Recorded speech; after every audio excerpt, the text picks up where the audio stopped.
It sounds like science fiction. A bacteria in a vial of dirt taken from a mysterious island, creating a compound that prolongs life. And not in the traditional medical sense. Thanks to advances in modern medicine, we are living longer, but we're doing it by lengthening the morbidity phase. In other words, we live longer but sicker lives. We used to die here, but thanks to medical intervention, we now die here. So traditional medicine increases the number of old people in bad health.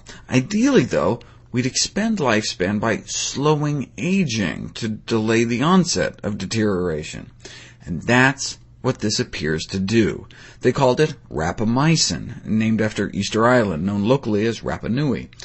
It inhibits an enzyme they called TOR, which stands for target of rapamycin, which may be a master determinant of lifespan and aging.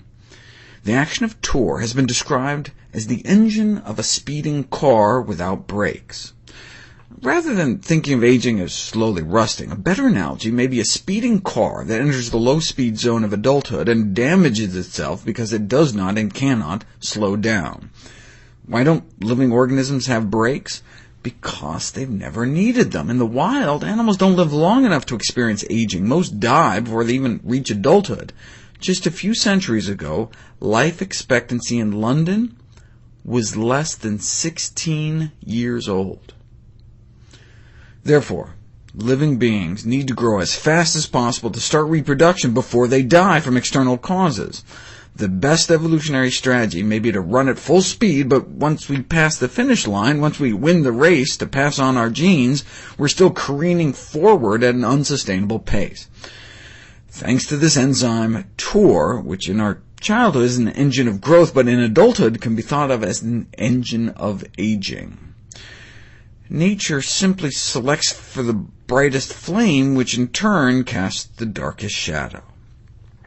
Sometimes, though, in our youth, even in our youth, our bodies need to turn down the heat.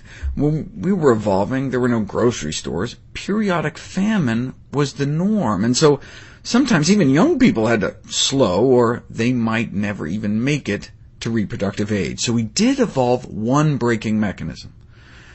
The way caloric restriction extends lifespan appears to be mainly through the inhibition of TOR. When food is abundant, TOR activity goes up, prompting the cells in our body to divide.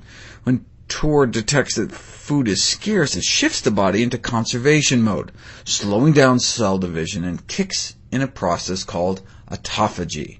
From the Greek auto, meaning self, phagy, meaning to eat, autophagy, meaning eating oneself. Our body realizes there isn't much food around and starts rummaging through our cells looking for anything we don't need. Defective proteins, malfunctioning mitochondria, stuff that isn't working anymore, and our body cleans house, clears out all the junk, and recycles it into fuel or new building materials, renewing our cells. So caloric restriction has been heralded as a fountain of youth.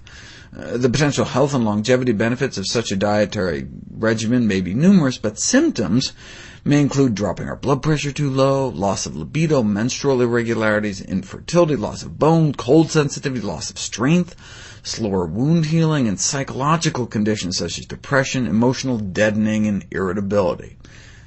And you walk around starving all the time. There's got to be a better way, which I'll cover in my next video.